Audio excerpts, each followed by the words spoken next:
구약성경 1016쪽 이사야서 41장 8절로 16절의 말씀을 다 같이 한음성으로 봉독하시겠습니다. 그러나 나의 종 너 이스라엘아, 내가 택한 야곱아, 나의 벗 아브라함의 자손아, 내가 땅 끝에서부터 너를 붙들며 땅 모퉁이에서부터 너를 부르고 내게 이르기를 너는 나의 종이라. 내가 너를 택하고 싫어하여 버리지 아니하였다 하였노라. 두려워하지 말라, 내가 너와 함께함이라. 놀라지 말라, 나는 네 하나님이 됨이라. 내가 너를 굳세게 하리라. 참으로 너를 도와주리라. 참으로 나의 의로운 오른손으로 너를 붙들리라. 보라, 내게 노하였던 자들이 수치와 욕을 당할 것이요 너와 다투는 자들이 아무것도 아닌 것 같이 될 것이며 멸망할 것이라. 내가 찾아도 너와 싸우던 자들을 만나지 못할 것이요 너를 치는 자들은 아무것도 아닌 것 같고 허무한 것 같이 되리니 이는 나 여호와 너의 하나님이 내 오른손을 붙들고 내게 이르기를 두려워하지 말라, 내가 너를 도우리라 할 것임이라. 버러지 같은 너 야곱아, 너희 이스라엘 사람들아, 두려워하지 말라. 나 여호와가 말하노니 내가 너를 도울 것이라. 내 구속자는 이스라엘의 거룩한 이니라. 보라, 내가 너를 이가 날카로운 새 타작기계로 삼으리니 내가 산들을 쳐서 부스러기를 만들 것이며 작은 산들을 겨같이 만들 것이라. 내가 그들을 까부른즉 바람이 그들을 날리겠고 해오리 바람이 그들을 흩어버릴 것이로되 너는 여호와로 말미암아 즐거워하겠고 이스라엘의 거룩한 이로 말미암아 자랑하리라. 아멘.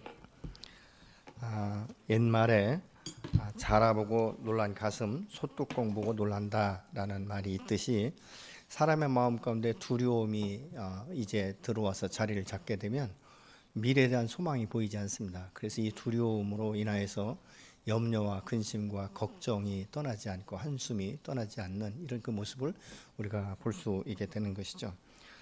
그런데 오늘 이 본문에 보면 여호와께서 말씀하실 때 내가 두려워하지 말라, 내가 너와 함께 할 것이며 내가 너를 도울 것이며 참으로 너를 내가 곧세게 하리라, 이렇게 그 말씀하고 있는 것이죠.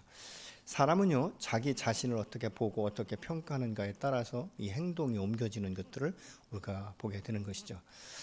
우리가 민수기 13장 33절에 보면 이 여호수아 갈렙을 제외한 10명의 정탐꾼들이 이 약속의 땅 가나안을 정탐하고 와서 하는 말이 그 땅은 정말 부러울 만큼 좋은 땅이다, 젖과 꿀이 흐르는 땅이다. 그런데 우리가 그곳에 갔을 때 이 네피림의 자손 아낙 자손들을 볼 때 얼마나 귀골이 장대한지 내가 그 앞에 서서 보니까 마치 내가 메뚜기처럼 보이더라, 이렇게 이야기하고 있는 것이죠.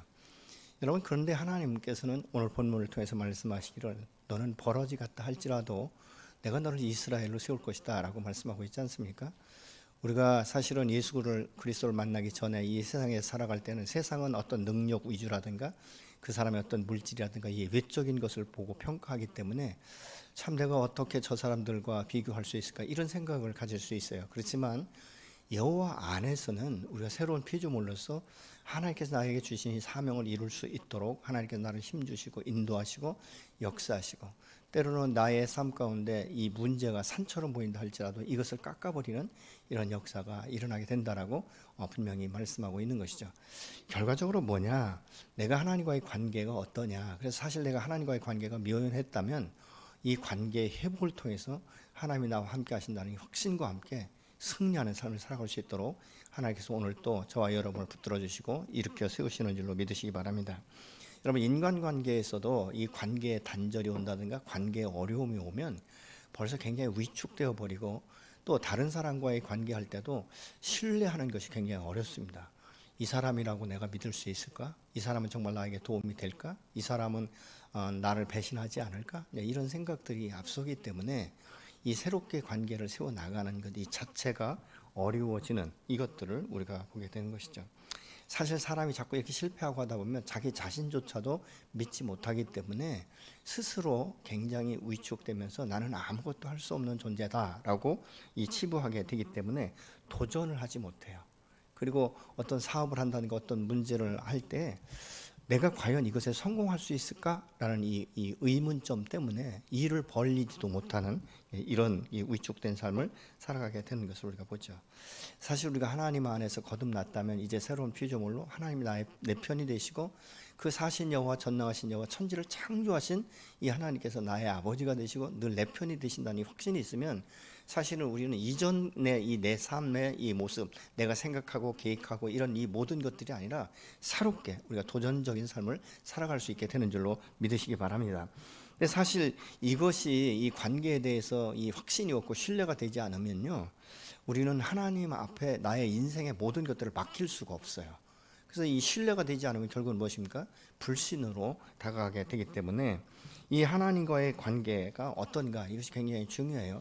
근데 사실 하나님은요, 나의 현재의 모습을 보고 우리를 부르신 것이 아니지 않습니까? 내가 죄악 가운데 있을 때 세상이 관영한 제가 관영한 이 세상 가운데 어떻게 하면 내가 이 세상에서 승리할 수 있을까? 어떻게 하면 내가 잘 살 수 있을까? 어떻게 하면 행복할 수 있을까? 이런 것을 사실 우리가 추구하고 있지만, 여러분, 하나님을 떠난 이 세상에서는 행복이라는 것은 맛볼 수 없는 것이죠.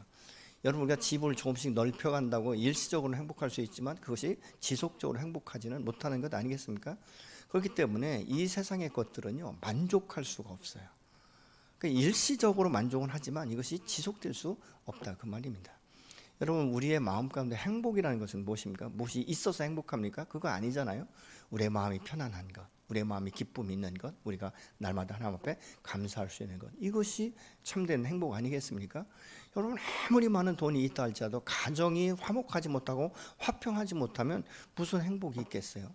여러분, 아무리 많은 이 큰 권세를 가졌다고 해도 육체가 병들면 뭘 그걸 가지고 행복하다라고 말할 수 있겠느냐, 그 말입니다. 그래서 여호와께서는 지금 이 두려움에 빠져 있는 이 이스라엘 백성들에게 먼저 찾아오셔서 말씀하시기를, 8절에 나의 종 너 이스라엘아, 내가 택한 야곱아, 나의 벗 아브라함의 자녀라고 지금 말씀하고 있는데, 하나님께서 지금 이스라엘과의 이 관계에 대해서 이 세 가지로 지금 우리에게 말씀을 해주십니다. 첫 번째는 나의 종 이스라엘아, 이렇게 말씀하고 있죠. 하나님과 나의 관계가 주종 관계지만 이것은 친밀한 이 관계라, 그 말입니다. 그렇기 때문에 사실은 어떻게 보면 이 요셉이 보디발의 집에 종으로, 노예로 달려갔지만 이 모든 전권을 맡길 때는 보디발과 이 요셉의 관계는 신뢰의 관계였어요. 그렇기 때문에 무슨 일이든지 요셉에게 이 이야기를 하고 이 일을 성취할 수 있도록 그렇게 했다는 것이죠. 그와 같이 여호와께서 나를 선택하시고 나를 당신의 자녀 삼으시며 우리의 삶 가운데 사명을 주신 것은 내가 너로 인하여서 친밀감을 느끼면서 나를 대신해서 내가 이루고자 하는 것들을 이 땅 가운데 이루기 위함이라고 지금 말씀하고 있죠. 두 번째는 내가 택한 야곱아, 이렇게 말씀하고 있습니다. 정말 모래알같이 수많은 이 사람 가운데, 하늘의 뭇별처럼 많은 이 사람 가운데 여호와께서 특별히 나를 찾아오셔서 선택하시고 우리를 제 자녀 삼으실 때는요, 한 번에 이루어지지 않았습니다. 여러분, 누군가를 위해서 오늘 또 우리가 함께 기도했던 것처럼 수많은 사람의 기도가 있었던 것이고, 요한계시록 3장의 말씀처럼 내 마음의 문을 열 때까지 문 밖에 서서 계속적으로 노크하고 두드리신 것이에요. 근데 어느 날 내가 이것을 깨닫고 나서 내가 죄인인 것을 알고 예수 그리스도 개인의 구세로 영접하면서 하나님의 자녀가 되는 권세를 우리가 누리게 되지 않았습니까? 그래서 나의 신분과 권위가 하나님의 자녀이면 자녀답게 살 수 있도록 여호와께서 내게 힘을 주시겠다라고 말씀하고 있는 것이죠. 그렇기 때문에 하나님께서 우리를 사랑으로 선택하셔서 너를 잊지 않겠다라고 지금 말씀하고 있는 것입니다. 여러분, 받았다는 것, 이것은 굉장히 어떻게 보면 소유의 관계일 뿐만 아니라 하나님의 계획을 성취하는 데 있어서 하나의 통로로 쓰임받을 것에 대해서 지금 암시하고 있는 것입니다. 세 번째는 아브라함의 이 자손이라고 지금 말씀하고 있는데, 하나님은 이스라엘을 아브라함처럼 나의 벗으로 여기겠다라고 지금 말씀하고 있어요. 여러분, 우리가 이 창세기 18장에 보면 아브라함에게 내 벗 아브라함에게 내가 숨길 것이 뭐가 있겠느냐라고 말씀하시면서 이 소돔 고모라 성을 심판하고 멸망할 것에 대해서 말씀하고 있지 않습니까? 그렇듯이 내가 아브라함을 불러서 나의 벗처럼 그렇게 관계했던 것처럼 오늘날 내가 이스라엘 너를 그렇게 벗처럼 내가 여기겠다라고 지금 말씀하고 있는 것입니다. 그렇기 때문에 하나님께서는 오늘도 동일하게 저와 여러분에게도 이 말씀을 주시는 줄로 믿습니다. 그럼에도 불구하고 이 하나님 앞에 나아가는 것이 두렵거나 이 친밀한 관계를 누리지 못한다는 것은 내가 하나님 앞에 어떤 죄를 범했든지 아니면 관계에 단절을 가져왔든지 더 이상 내가 어느 날부터 하나님을 찾지 않게 돼서 정말 이 묘연한 이런 그 관계 가운데 들어갈 때 그것에 대해서 우리가 다시 한번 생각해 봐야 되는 것이죠. 여호와께서 나와 함께 동행하신다면 내 현재 문제를 분명히 해결해 주실 것에 대한 신뢰도 우리가 가져서 우리 인생 가운데 모든 문제들 주님 앞에 내려놓아야 되는 것이죠. 수고하고 무거운 짐진 자들아 다 내게로 오라, 내가 너희를 쉬게 하리라고 말씀하셨다면 내가 너의 인생의 지금을 책임지고 피할 길을 여시고 다시 너를 새롭게 세우실 것에 대해서 지금 우리에게 말씀하시는 것 아니겠습니까? 여러분 안에 여러분의 삶 가운데 크고 작은 일들이 수많은 이 일들이 일어날 것인데 그것에 대해서 여러분 어떻게 지금 처리하고 어떻게 해결하고 계십니까? 주님 앞에 맡기면서 하늘의 지혜를 구하고 그 원인과 그 뿌리가 무엇인지를 여러분 질문하고 계십니까? 이런 질문들이 우리에게 필요한 것이에요. 그래서 하나님께서 말씀하실 때 그 말씀을 우리가 신뢰하며 아멘으로 화답하고 말씀 앞에 순종할 때 기적이 일어나게 되는 것 아니겠습니까? 여러분 우리가 이 세상의 것들은 참 복잡해져요. 그래서 하나님과의 관계가 멀어지면 멀어질수록요 내가 스스로 이 문제를 해결해야 되기 때문에 우리의 머리가 얼마나 복잡한지 모릅니다. 수많은 생각들이 떠오르고 어떻게 해야 될지 이리 갈지 저리 갈지 우리가 중심을 잡지 못하는 경우도 있지 않습니까? 그래서 우리의 마음 가운데 자꾸 불안해지는 것은 여호와가 나와 함께 하신다는 이 확신, 이 신뢰가 없을 때 우리 안에 찾아와서 스며들기 시작하는 것이죠. 결국은 무엇입니까? 우리가 하나님과의 관계가 멀어지면 세상과 버탈 수밖에 없는 것이에요. 이것은 어떻게 할 수가 없는 것이죠. 나는 지금 세상 가운데 살기 때문에 그렇습니다. 내가 잠시라도 멈췄으면 내가 밀릴 것 같고 뒤질 것 같고 다른 사람들보다 어떻게 이 떨어질 것 같은 이 긴박한 이 마음들이 있기 때문에 우리가 열심히 세상 가운데 들어가 살지 않습니까? 그러나 이스라엘을 부르신 이 하나님께서는 내가 너를 땅끝에서부터 불러서 너를 붙들 것이고 모퉁이에서부터 너를 부르고 내게 이르기를 너는 나의 종이라 내가 너를 택하고 실어버리지 아니하였다라고 말합니다. 그래서 실어라는 이 말은 히브리 원어상으로 보면 마스라는 말인데 거절한다, 멸시한다, 지나간다 이런 의미예요. 그러니까 하나님께서 한 번도 나는 너를 멸시하거나 너를 버린 적이 없다라고 말씀하고 있는데 이 말씀이 어떤 의미냐면요. 갈대 우르에서 아브라함을 부르셨는데 사실은 갈대 우르에서 떠난 그 아브라함의 가족들이 그 아버지 데라가 하란에 머물러서 이 우상을 조각하고 이렇게 팔아서 살지 않습니까? 그때 여호와께서 다시 아브라함에게 말씀하십니다. 창세기 12장에 너는 본토 친척 아비 집을 떠나라. 그리고 내가 지시할 땅으로 가라라고 말씀할 때 아브라함이 그 말씀 앞에 순종을 했어요. 그러면서 하나님께서 약속하신 대로 이제는 믿음의 조상이 되었고 수많은 그 모든 열방이 그로 인해서 복을 얻게 되는 이런 축복의 통로가 되지 않았습니까? 그러면서 내가 아브라함을 한 번도 버린 적이 없고 그를 내가 함께 동행하지 않은 적이 없다라고 말씀하시면서 내가 아브라함에게 했던 것처럼 너에게 오늘날 행하겠다라고 지금 말씀하고 있는 것이죠. 여러분 하나님은 저와 여러분이 재현되었을 때 영원한 죽음을 우리가 죽음의 그 길인지도 모르고 갈 때에 하나님께서 먼저 찾아오셔서 우리를 선택하시고 부르시고 당신의 자녀 삼으시면서 한 번도 내가 너를 버리거나 너 때문에 절망한 적이 없다라고 지금 말씀하고 있어요. 내가 죄악 가운데 있을 때 내가 어떤 상황에 있을 때도 너가 나를 떠난 것처럼 내가 너를 버린 것처럼 내가 스스로 생각했을지는 모르지만 나는 너를 한 번도 버린 적이 없고 너를 내가 한 번도 내 품에서 떠나보낸 적이 없다라고 지금 말씀하고 있는 것입니다. 여러분 우리가 이 주님의 부르심 앞에 우리가 믿음으로 순종하지 않습니까? 내가 죄인인 것을 깨닫게 된 것이고 회개하고 돌아서서 여호와의 그 길에 서서 이제 하나님의 음성을 듣고 하나님 말씀 앞에 순종하기 원하는 마음들이 우리 안에 있지 않습니까? 그러면서 하나님께서 말씀하는 것이죠. 세상의 것들은 다 지나가는 것들이고 일시적인 것이지만 나는 너를 영원히 붙들고 영원히 너와 함께 있을 것이라고 지금 우리에게 확신하고 말씀을 주고 있는 것이죠. 여러분 믿음의 사람은요 그렇기 때문에 하나님의 말씀 앞에 신뢰해야 되는 것이에요. 그러면 어떤 결과가 오는가? 10절에 두려워하지 말라 내가 너와 함께함이라 놀라지 말라 나는 내 하나님이 됨이라 내가 너를 굳세게 하리라. 참으로 너를 도와주리라. 참으로 나의 의로운 손으로 너를 붙들리라 라고 말씀하고 있습니다. 이것은 하나님의 구원에서 이 세 가지 측면이 지금 강조되고 있는데, 첫 번째는 뭐냐?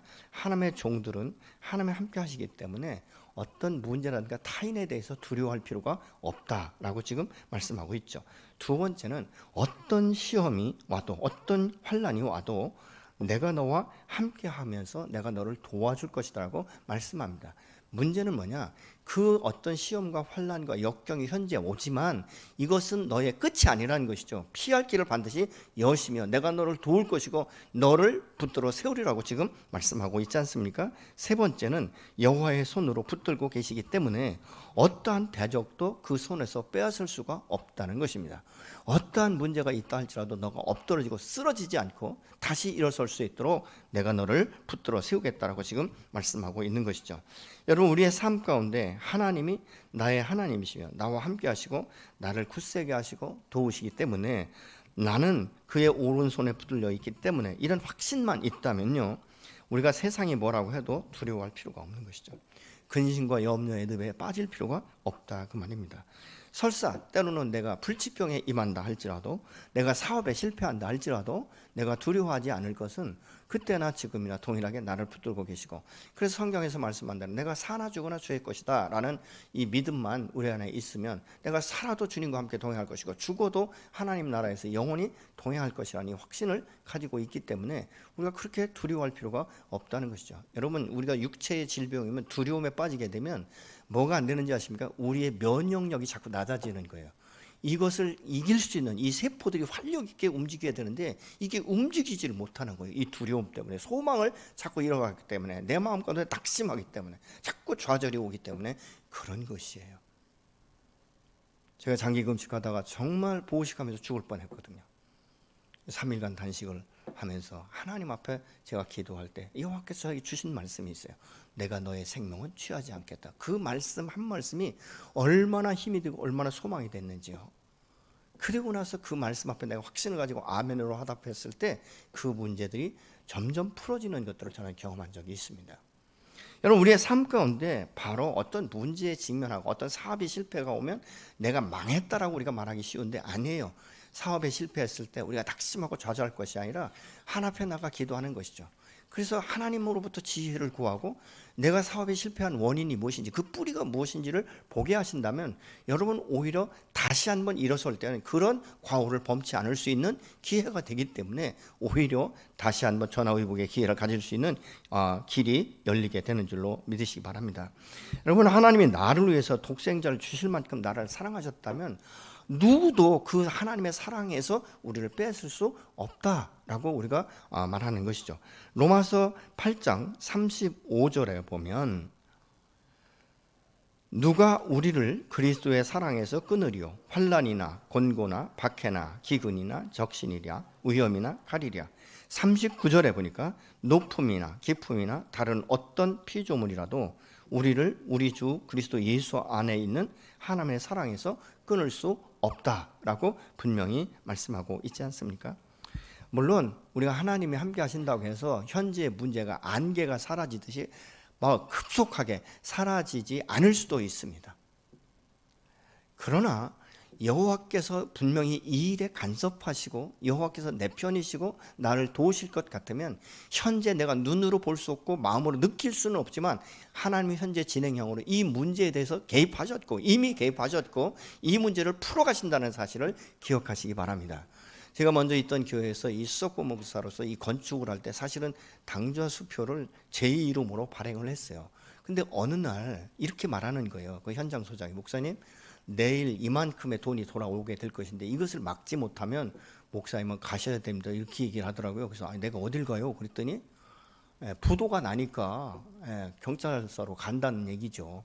그래서 제가 그날 밤에 정말 잠을 이룰 수가 없었어요. 내가 무슨 문제가 있는 것도 아니고 이건 뭐 성전을 건축하다 이런 문제가 생기게 돼서 이거 정말 하나님의 영광을 가릴 것 같은 이런 그 마음 때문에 밤을 정말 지새우면서 뒤척이면서 기도했어요. 근데 그 다음 날 오전 중에 하나님께서 기가 막힌 방법으로 이 문제를 막아주시는 것을 전 경험한 적이 있습니다. 그러나 여러분, 모든 문제가 다 그렇게 막아지는 것은 아니라는 것이죠.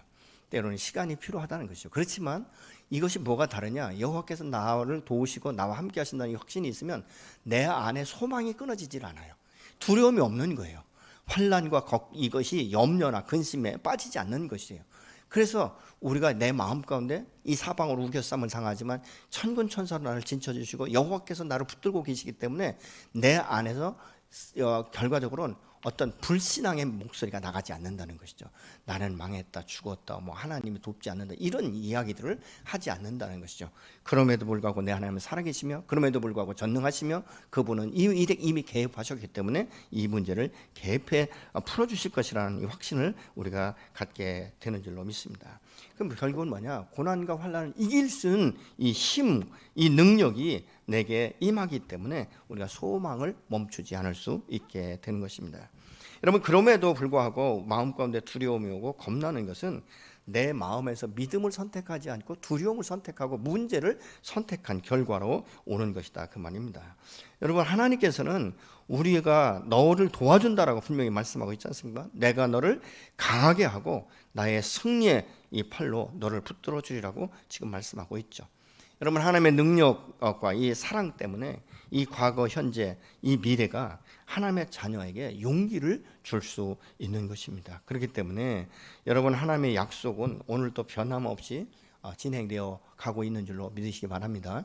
마태복음 28장 18절로 20절에 보면요, 여호와께서 세상 끝날까지 내가 너희와 항상 함께 할 것이다 라고 말씀하고 있습니다. 결국은 뭐냐? 여호와 안에서 하나님께서 개입하시고 하나님 붙들고 계시면 우리 인생을 승리케 하신다는 이 결론을 우리가 받을 수 있는 것이죠. 여러분, 이것은 어떻게 내가 하나님과의 관계 가운데 이 회복이 되어지면서 우리 삶 가운데 변화가 일어나기 시작하는 것이죠. 여러분, 이 변화라는 것은 외적인 변화가 아니에요. 이것은 속사람의 변화를 여기에서 의미하고 있는 것이죠. 11절로 12절에 보니까 보라, 내게 노하였던 자들이 수치와 욕을 당할 것이요 너와 다투는 자들이 아무것도 아닌 것 같이 될 것이며 멸망할 것이라. 내가 찾아도 너와 싸우던 자들을 만나지 못할 것이요 너를 치는 자들은 아무것도 아닌 것 같고 허무한 것 같이 되리니, 이렇게 말씀하고 있어요. 여기서 보라, 이 말씀은 감탄사예요. 다시 말하면 이것입니다. 너의 구원이 어떻게 이루어지는지 바라보라고 지금 말씀하고 있는 것입니다. 여러분, 우리의 구원이 나로부터 된 것 아니지 않습니까? 여호와께로부터 시작된 것 아니겠습니까? 적의 이름은 여기에 명기되어 있지 않습니다. 그렇지만 하나님의 백성을 향해서 노아해서 전쟁을 일으키는 이 대적들의 이 결말이 어떻게 되는지 내가 보라고 지금 말씀하고 있지 않습니까? 그들의 결말은 무엇입니까? 수치스럽게 될 것이고 치욕적인 일이 일어나게 될 것이다. 그래서 너와 다투던 자들이 아무것도 아닌 것 같이 될 것이며 그들의 결말을 망하게 될 것이다, 이렇게 말씀하고 있어요. 예를 들면 이사야서 30장 31절의 말씀과 37장 37절의 말씀을 같이 보시겠습니다.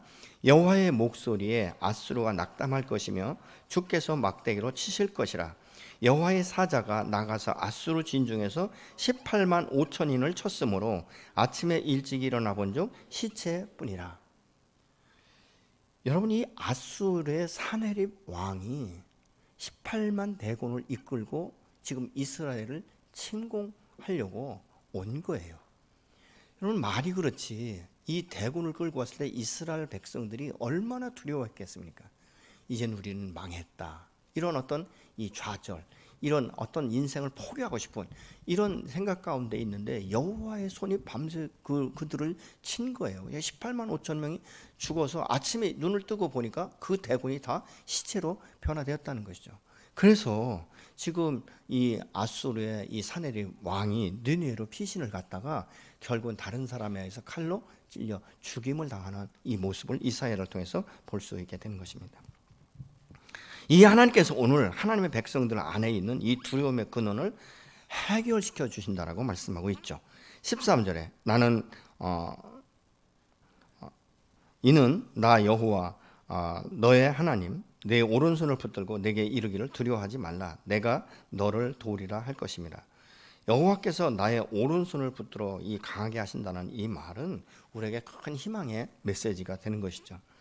여러분, 실제로 이 하나님의 인격적인 이 지원과 임재로 인해서 이 우리가 두려워할 필요가 없다는 것은 하나님의 돕는 손길이 불가능해 보이는 이 일들을 가능케 하시기 때문에 그렇습니다.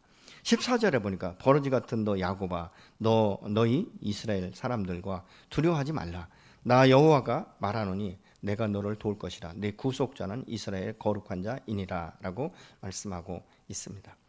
이 버러지 같은 야곱, 그래서 야곱이라는 이름은 사실은 사기꾼 뭐 이런 이야기를 우리가 잘 듣고 있지 않습니까? 근데 이 이스라엘로 바뀐 것이 언제죠? 이 야복강에서 바뀌지 않습니까? 하나님의 사람과 대적해서 이겼다는데 또 다른 의미가 있습니다. 무엇이냐면 하나님과 더불어 힘을 얻어서 강하게 된 자라는 이런 의미도 이스라엘이라는 이름 속에 포함되어 있는 것이에요. 이 버러지 같은 이라는 말을 세번역 성경은 지렁이 같은 이라고 말하고 있어요. 여러분, 이 지렁이가 어떤 거냐면요, 이거 비가 오면 이 지렁이들이 이렇게 이제 습할 때 땅 위로 올라오지 않습니까? 그런데 뜨거운 태양이 비치면 어디로 풀 속으로 숨든지 아니면 땅으로 파고 들어가든지 해야 되는데 지렁이가 그런 능력이 없는 거예요. 그러니까 결국 다 말라 죽게 되는 이런 그 모습들을 우리가 흔히 볼 수 있는데요. 이 말은 무슨 말이냐면 이 벌레 같은 지렁이 같은 이 의미는 무능력한, 아무런 힘이 없는, 스스로는 적을 어떻게 대적해서 이길 수 없는 이런 그 의미를 가지고 있는 것입니다. 그렇기 때문에 이 이스라엘의 이 주변에 강대국들이 너무 많아서 이것을 대체할 때 이스라엘 백성들의 이 두려움 가운데 스스로 이 문제를 해결할 수 없을 때 여호와께서 지금 말씀하고 있는 것이죠. 두려워하지 마. 네가 눈에 보이는 것 때문에 위축될 필요가 없어. 그것 때문에 내가 염려에 빠질 필요가 없어 라고 지금 말씀하고 있죠. 왜냐하면 내가 너를 도울 것이기 때문에, 내가 너를 건질 것이기 때문에, 내가 너를 보호할 것이며 내가 너의 대적들을 멸할 것이기 때문이다라고 지금 말씀하고 있는 것이죠. 여러분, 내가 너를 도울 것이면 내가 너의 구속자가 될 것이다. 이 말은 여호와께서 이스라엘 백성들의 구속자가 될 것이다 라고 지금 말씀하고 있습니다. 15절 16절에 보니까 보라, 내가 너를 이가 날카로운 새 태작기계로 삼으리니 내가 산을 쳐서 부스러기를 만들 것이며 작은 산들을 겨같이 만들 것이라. 내가 그들을 까부는 즉 바람이 그들을 날리겠고 해오리 바람이 그들을 흩어버릴 것이로되 너는 여호와로 말미암아 즐거워하겠고 이스라엘 거룩한 이로 말미암아 자랑하리라 라고 말씀하고 있죠. 여러분, 지렁이같이 무능력하고 무기력한 나를 여호와께서 이가 날카로운 이 새 타작기계로 만들겠다라고 말씀합니다. 이 타작기계라는 것은 무엇이냐면 이 시골에 가면 이 농사 짓고 이제 추수하고 이 수확을 거둘 때 이 볕단을 그 옷에 넣으면 말이죠, 이 나락만 다 떨어져 나가는 이런 아주, 그래서 이가 날카로울수록 이것이 예리하기 때문에 정확하게 떨어져 나가는 것들을 의미하고 있는 것이죠. 그러면 여기서 산은 뭘 의미하고 있는가? 우리의 삶 가운데 닥쳐 있는 문제들을 지금 이야기하고 있는 것이죠. 여러분, 문제가 크면요 산같이 커 보이기 때문에 굉장히 답답하고 숨통이 막히고 정말 이해가 되지 않고 이제는 나는 끝났다 이런 생각을 할 수 있을 그때를 지금 말하고 있는 것이죠. 그래서 이 성경은 이렇게 말씀하고 있잖아요. 너에게 겨자씨만한 믿음이 있어도 이 산을 들어 바다로 옮기라면 옮길 수 있다라고 성경은 분명히 말씀하고 있지 않습니까? 너의 현재 닥친 이 문제가 산같이 커 보인다 할지라도 내가 너를 이가 날카로운 새 타작기계로 만들었기 때문에 그 문제를 이 타작기계 속에 넣어버리면 다 녹아버리게 된다라고 지금 말씀하고 있는 것이죠. 너희가 그렇기 때문에 문제를 문제로 삼고 문제 속에 빠지지 말고 문제에 묶이지 말라고 지금 말씀하고 있는 거예요. 이 문제가 없을 수는 없지만 이 문제를 해결할 수 있는 능력자이신 사신 여호와께서 내 편이 되시고 나를 도울 것이고 내가 너를 붙들고 있다라고 분명하게 우리에게 확신을 주고 있는 것을 본문에서 말씀하고 있는 것이죠. 이스라엘이 직면하는 문제가 무엇입니까? 주변의 강대국들 아니겠습니까? 이 세상에 우리의 문제가 무엇입니까? 이 세상에 있는 것들 아니겠습니까? 무엇입니까? 정말로 내가 세상 사람들이 부지런히 긁어모았던 재산일 수도 있고 세상의 권세 잡은 자의 이 권력이 될 수도 있는 것이죠. 저들의 권세가 당당해서 온 세상, 온 열방을 다 먹을 것 같지만 그거 아니라는 것이죠. 이 세상의 것들은 아무리 커 보이고 아무리 강한 권력을 가지고 있는 것 같아도 다 지나가는 것들이다라고 말하고 있죠. 이건 영원한 것이 될 수 없다는 것이죠. 그러나 하나님의 나라는 영원하지 않습니까? 우리를 구속하신 여호와 그 하나님이 우리와 함께 영원토록 함께 하신다라고 지금 말씀하고 있는 것이죠. 여러분, 그렇기 때문에 여호와께서 손을 대시면 이 모든 것들이 새롭게 변화되기 때문에 현재 여러분 앞에 있는 어떤 장애물이 산처럼 보일 수 있지만 그러나 주께서 함께 하시고 능력을 주시면 능히 감당할 수 있고 또 뿐만 아니라 이 어둠의 권세를 파할 수 있는 이런 능력이 나타나게 되는데 그 결국이 티끌처럼 흩어져 버릴 것이다 라고 지금 말씀하고 있죠. 여러분, 여러분의 문제를 주님께 맡기시면 하나님께서 능히 해결해 주시고 그것을 통해서 하나님의 살아계심과 전능하신 하나님이 나를 붙들고 계시고 나를 사랑하신다는 것을 우리가 경험할 수 있게 될 줄로 믿습니다. 여러분, 세상의 이치는 자꾸 스스로 높아지려고 해요. 세상을 다 정복하는 것 같지만 그렇지 않다는 것이죠. 여러분, 이 바벨론이 이스라엘을 정복하고 다스릴 것 같았지만 그 속에서 하나님의 나라는 계속적으로 확장되어 가고 있었다는 것이죠. 예를 들면 예수님이 이 땅 가운데 오셨을 때 사실은 로마가 세상을 전체적으로 다 다스릴 줄 알았어요. 그러면 이스라엘 백성들이 이 구세주를 기다렸던 것이 무엇이죠? 메시아를 기다릴 것은 무엇인가? 로마의 압정에서 해방되는 것이었어요. 그리고 새로운 나라를 세우는 것이 그들의 소망이었어요. 근데 예수님께서 이 땅 가운데 오셨을 때 로마를 정복하고 당신이 새로운 왕이 되지 않았다는 것이죠. 그는 사실 어떻게 보면 아주 초라한 정말 배우지도 못하고 이런 이 12명의 제자를 가르치지 않습니까? 그게 그 예수님 안에는 어떻게 보면 소망이었어요. 왜냐하면 그들이 12명이지만 속사람이 변화되니까 그들이 변화된 자기의 삶을 통해서 세상을 변화시키는 이런 역사가 일어나고 있지 않습니까?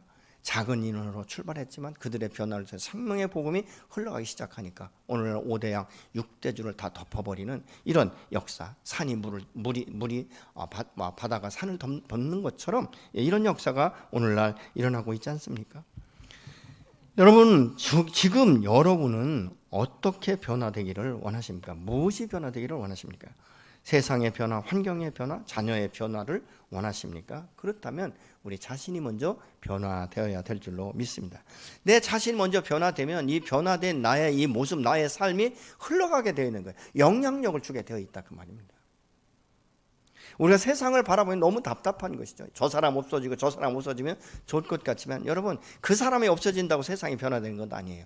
또 다른 사람이 그 자리에 올라설 수 있다는 것입니다. 결국은 무엇입니까? 내가 변화돼서 우리 가정에게 선한 영향력을 끼치기 시작하면 가족이 변화되기 시작하는 것이고 또 우리 가족의 변화를 통해서 모임의 공동체가 바뀌는 것이고 여러분이 있는 직장이 변화를 일으키는 이런 역사들이 일어나게 되지 않겠습니까? 결국은 무엇입니까? 우리가 믿음이 있다는 것은 예적인 평가를 가지고 믿음이 있다라고 말하면 안 돼요. 교회에서 뭐 섬기고 이런 모습들을 말하는 이 모습들을 통해 저 사람 정말 믿음이 좋다, 신실하다라고 말하면 안 된다는 것이죠. 그 속 사람의 변화가 없으면 결국은 무엇입니까? 그는 아무도 보지 않는 곳에서 죄를 범할 수 있는 것이고 그렇게 말을 좋게 말하고 믿음이 있는 것처럼 말하는 것이 그의 말뿐이지 행동으로 나타나지 않을 때는 무엇입니까? 그것은 온전한 믿음이다라고 우리가 볼 수 없는 것입니다.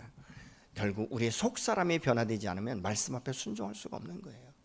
우리의 속사람이 변화돼서 내가 이 세상 것을 이제 세상 것이 아니라 하나님 중심, 이 땅에 있는 것이 아니라 하늘의 것들을 바라보면서 하나님의 백성답게 살기로 결정하기 시작하면 우리가 세상에 살지만 여러분, 세상에서 누리지 못하는 우리 마음에서부터 이 기쁨과 또 하나님 나라의 이 확장을 해서 우리가 사용된다면 그것보다 더 기쁜 일이 없게 될 것입니다. 여러분, 성령 안에서 소망을 가지고 이 삶 속에서 하나님이 주시는 이 지혜와 명철로 이 세상의 것들을 분별하고 또 내가 때로는 이 세상에 투자할 때는 투자할 수 있도록 하나님께서 보여주신다면, 분별력을 갖는다면 우리는 이 세상에서도 부하게 살 뿐만 아니라 하나님의 나라와 영광을 위해서도 크게 쓰임받게 될 줄로 믿습니다. 예전엔 불가능해 보이던 것들이 이제 가능케 되는, 그래서 모든 묶임에서 풀어지는 이런 역사들을 우리가 경험하게 될 것입니다. 여러분, 정말 하나님께서 우리를 이가 날카로운 새 타작기계로 바꾸어 가고 계시고 지금 바꾸어진 분들도 있을 것입니다.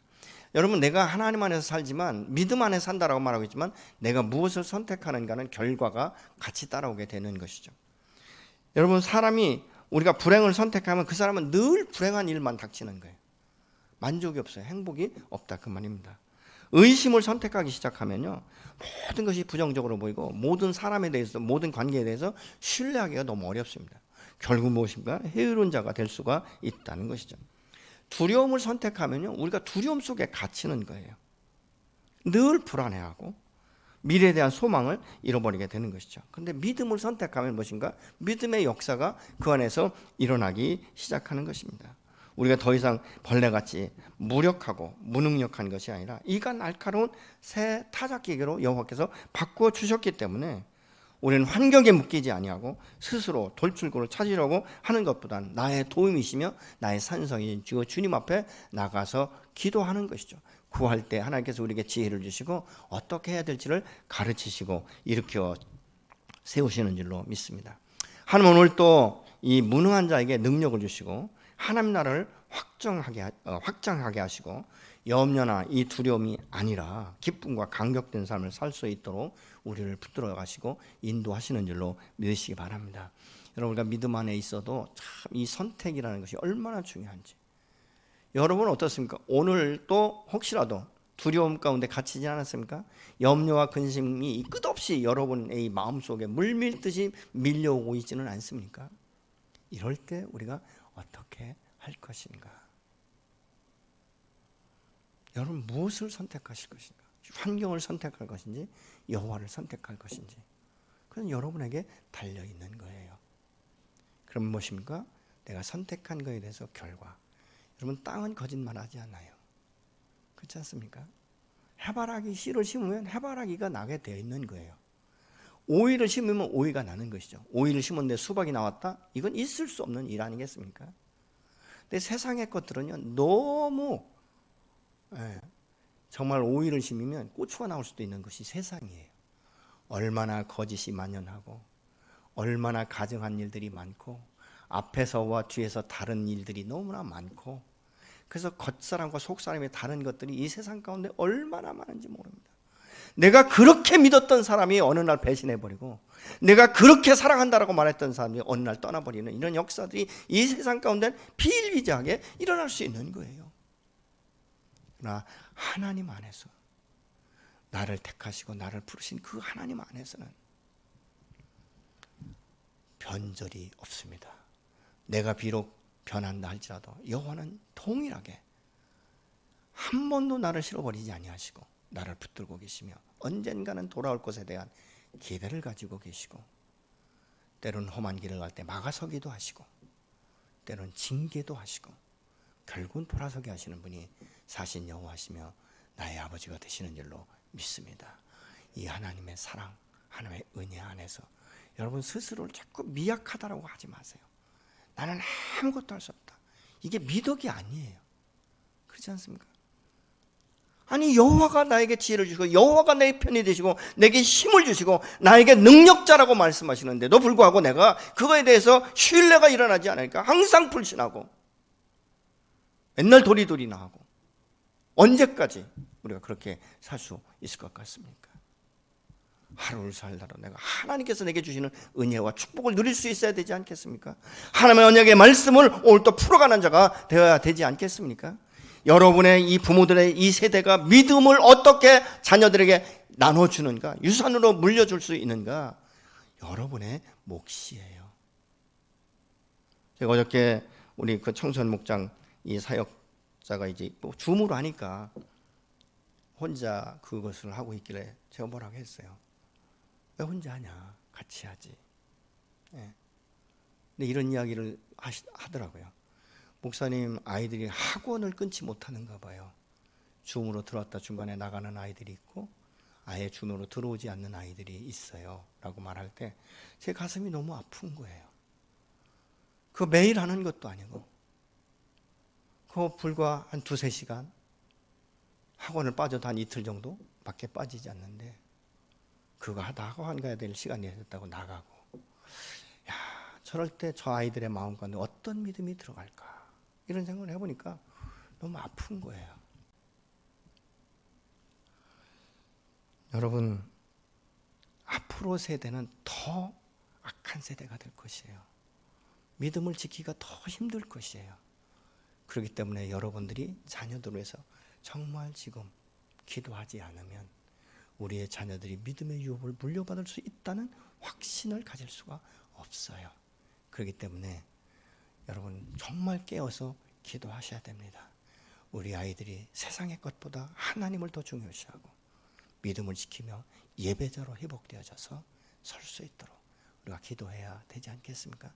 저는 올 한 해 이 코로나 때문에 여러분이 이 삶이 위축되지 않고 오늘 이 본문의 말씀처럼 나를 도우시고 내 편이시며 나를 세우신다라고 말씀하시는 이 하나님 안에서 새로운 능력자로서 정말 어둠의 문을 열고 어둠을 깨트리고 여러분 열방 가운데 많은 사람들 안에 아주 소극적이고 위축된 마음들을 풀어주는 여러분의 삶과 여러분의 가정이 되시기를 예수 이름으로 축복합니다. 이 시간 기도하시겠습니다.